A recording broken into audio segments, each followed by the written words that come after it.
Ekenekwa nke Igbo mụlụnze m ọzọ n'ụbọchị nke taata. Nwere video Ezeaku na-circulate about iyi Matias ka na-akpọ na yoko bụ Reverend Father Ejike Mbaka na his social media handle.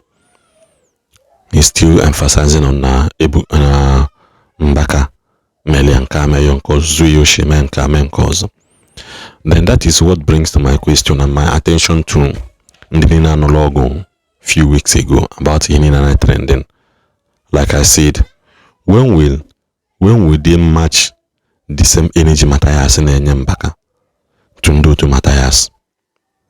Because now, like I said, a video can compile about what we learn from this. In that video, when regarding the sentiment in Oka, apota ndoka na ndoka and anano so hogo, forgetting that the enemy is not themselves, the enemy is outside. So why wouldn't they match the same energy to Matias? Because today Matias Mbaka. People like us, like me and few other people, we are speaking for the body of Christ and don't care about your in as much as you made yourself an associate of Christ, not the enemy of the body. I will defend you. But as long as you make an enemy to the body of Christ, we will always come for you when you attack one body. Because na gini me, yo Igbo onye nka for ne succeed go, ibiakwa for onye nka ozo. I will not join hand with you to church or no, so it will not work and it will never work. It will never work and it will not work. So when I just you, ebunu me go all this sentiment we want to say okay. Ndị adoration defend the way adoration, ndị Bukobi defend the way Bukobi, ndị Father Okunere defend the way Father Okunere, ndị Pastor Jerry is defend the way Pastor Jerry is, ndị Living Faith defend the way and Living Faith, ndị Dunamis defend the way and Dunamis. Now, I'm throwing out a question to ndị to Father Mbaka. How long will you people wait until Matias keeps on dragging his name to the mud? How long will you people wait until Matias abolishes the legacy of Father Mbaka, which he cannot? But for how long will you people wait until Matias will discredit the integrity of Father Mbaka online? Because now the more you know Matias na anga okwe 20 mother 5 believe here, mother 10 believe here, the rest 5 are still battling whether to believe him or not. That is how powerful weights can be. For how long will we wait? Will you people wait to match the strength of Matias? Because people like me who have defended Matias, who have defended the body of Christ against Matias for a very long time. So all these people now let us see who is match the energy. But before then, and then he hears Ezeaku regarding the speech Matias and Father Mbaka in the nature it comment again. Na comment section. Remember, of where Ejike na Chilefia, but ndị niile turn against Ebuka say na happen the adoration. When will you people stand up to match Mathias Ezeaku Ejiofor? God one. Ane kunke Mathias kwuru ọzọ kente. Elijah Enugu sam na eto ọnụ maka na alụ tipa ere tipa. Elijah, I contributed into your life. It's so mega able today. You have never contributed one naira in my life. Rather, you scammed me. If you don't adoration from buying or in that. So, Opolo Elijah Enugu a scammer, right? Opolo a scammer. Guarantee. What can be the adoration? If my account number first bank didn't see. Ejiofor on first bank. Bondo spring na one say na adoration je lenya nje were 10% kwunye criminals izumori Opo Elijah Enugu onye ori hapusi ya nego m nkoplo chat pa meba mburi ya di adoration moto nweke na court gas iya atagida afu before adoration o court nke aban itagida kwa afu ka agbasa ka ije kweburi ya je na no ta ka iwo olive oil. He was a olive oil oji Wednesday. Up table Elijah Enugu. So kwenu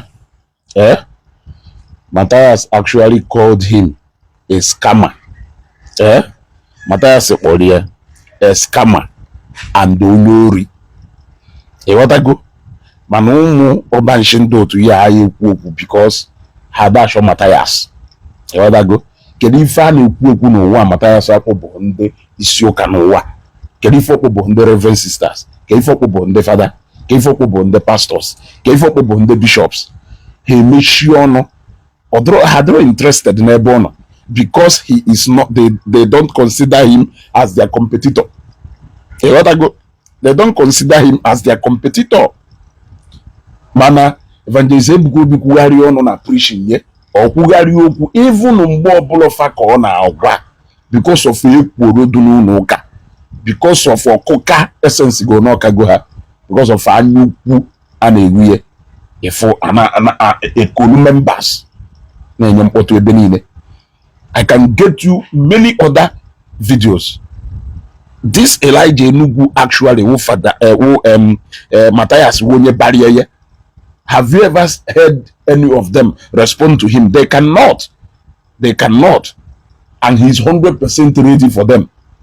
1000% ready for them. But he and Olufa. Eh? Ono dewela ono wele ife evangelist because go na show ono na agbakwa ọsọ go na show eh agwa ngo na mission mo na Facebook here we going to make sure that na he stand up against oppressors. Go na those days but some people you feel na ha nwe monopoly over ikwoku idebe ahụ na igbo ekwoku once I censor a form of victimization na if you make come up. We have done it. And I so we are not going anywhere. So obviously now content on single we show that content carrying can name. Am I even name if am I even name if one content was I name carry this particular one I name. What what content was carrying ka ide meguka igareda duzi emotional. Ide meguki use those sensible when I judge things. Ide emewu ka a ghara ịdazi eme apụta ekoluwu go you into a conspiracy theory you know nothing about. That is what we are doing. You ought to go standing up against oppressors who may come in form of ndị na-man to pulpit or who may come in form of ndị na fighting for any whatsoever. Go na those days mgbe ọ wofu onye nwere monopoly over ide ndị ọzọ na-ege nwanne kịta anyị niile nwe platform anyị eji sago na ikwu nke abahaba, and that is exactly what we are doing to make sure that one man does not just claim to be more powerful than others. But even they say because we will also use our platform also to caution him also. But for now, I to go to Monaka, Makasa na egwa mmadụ na ife na-atọ ụtọ egwa ekosi atọ ife na agwụ since us evangelist go okwu yari okwu awa agwụ no onwokwu mgbe o ji agwụ no n'ọkwụ n'ọnọrọ onwe na-ekwuru onwe ife. I understand and appreciate the fact that everybody today in Igbo is watching Zion. I appreciate that is to show that we go direction. Watch where tata today or tomorrow, one day, he shot at that page. Or salvation or destruction.